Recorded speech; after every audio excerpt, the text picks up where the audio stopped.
Welcome to my second Grandmaster training diary, June 9 to 10, depending on where in the world you're watching this from. Let me know in the comments below, where are you watching this video from? So basically, to sort of summarize, I actually did more work on business stuff actually yesterday than chess. But this is of course about chess training, and I managed to actually solve a lot of puzzles in the French defense. A lot of them were from sort of white point of view. Some typical tactics, because the French is one of these systems, was probably one of my weaker systems against 1e4, but I kind of feel a bit more comfortable with the typical dynamic ideas in the position now that I was just in the Learn Chess King resources. And other than that, I also played through some games, actually, where I played through some Martinez games. I also had a quick look at some of the things Serrano was playing, and that kind of fits a little bit into the direction I'm kind of thinking of what I will play in the Titled Tuesday. So with Titled Tuesday, I'm actually a little bit less sure about what I'll sort of play with the white piece, most likely. I'm kind of leaning towards just playing e4. And basically just copying Martinez's white repertoire for the most part, with maybe a few tweaks. Like against e5, I've sort of been playing this system with h3 quite recently. And I just realized I actually need to do the segue, so that's showing it on the board. I've been playing this h3 system of late. And the idea is here, if they go bishop c5, you just do a fork trick in reverse. Like I just crushed this 2-700 and bullet a bunch of times with this. And this h3 is also the system I used to draw with Diak. I think I had the better side of the draw against him in Titled Tuesday last week, where I kind of played with a3 and just got this position with just a little bit of an advantage with the bishop pair and so forth. But I might also try out the bishop d3 move order and see how that goes. We're sort of just playing the bishop d6 system with cards reversed, saying that a3 is somewhat useful extra tempo in those lines. Of course, you have to be careful, not to run like castles g5 stuff, but okay, I know this thing already, so it's not a problem. And yeah, I mean, d5 was quite critical, but yeah, let's not get too deep into the weeds, because I do also want to share some of my other approaches I'm intending. I think I'm probably going to stick to like the h3 approach in general. Like I've been playing a lot online. Like it's also been working pretty well as an anti-knight off. Like they're just out of book very quickly after h3, so that's been pretty effective. And yeah, knight c6, bishop b5, pretty happy with these positions as well. And I mean, stuff like Huracan, e6, like just objectively not going to be as challenging. Likewise, d6, g6. I can just like copy Martinez systems and just play my own. I think either way it's going to work quite fine.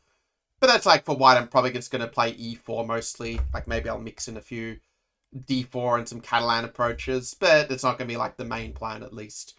Unless I feel like e4 just isn't working at all, then I might switch. But yeah, the plan basically for the next day or two is like to play through a ton of Martinez games as white and a ton of Serrano games as black is kind of the general idea.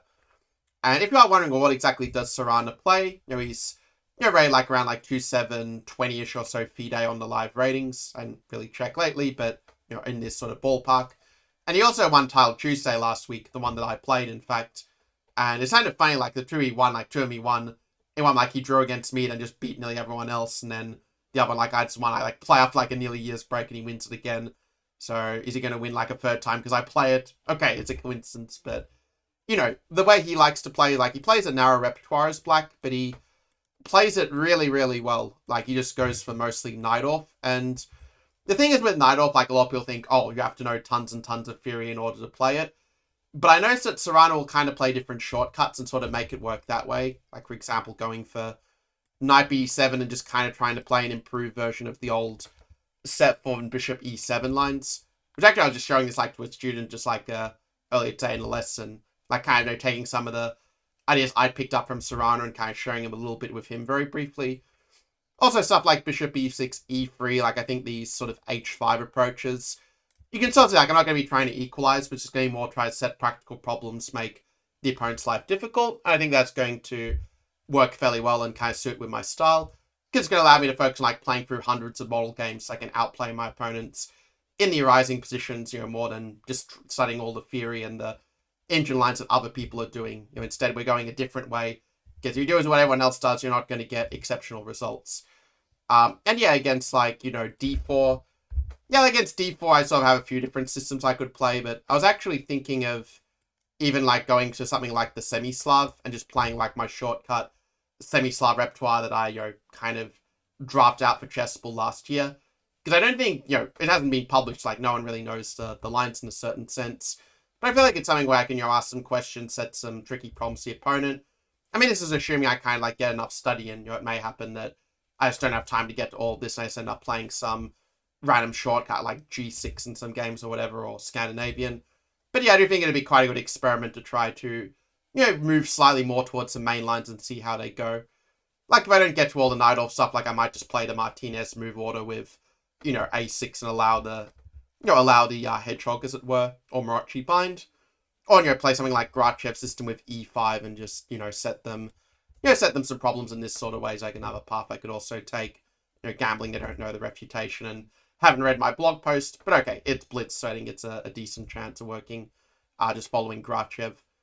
And also Saran has a lot of very interesting ideas with D4 for white as well. Like, that's something I might prepare for a title Tuesday, like, later on, because there's not going to be time, like, to prepare all of Serrano's openings with both colors, but I think that, yeah, this can be a decent approach, like mixing some of Martinez's ideas and Serrano's ideas. I think we can create a very effective, like, repertoire where I just, like, understand the position so well that, like, unless I'm playing, like, a Carlson or Nakamura, I know I have a pretty decent chance to outplay my opponents from the arising positions if I did my homework well.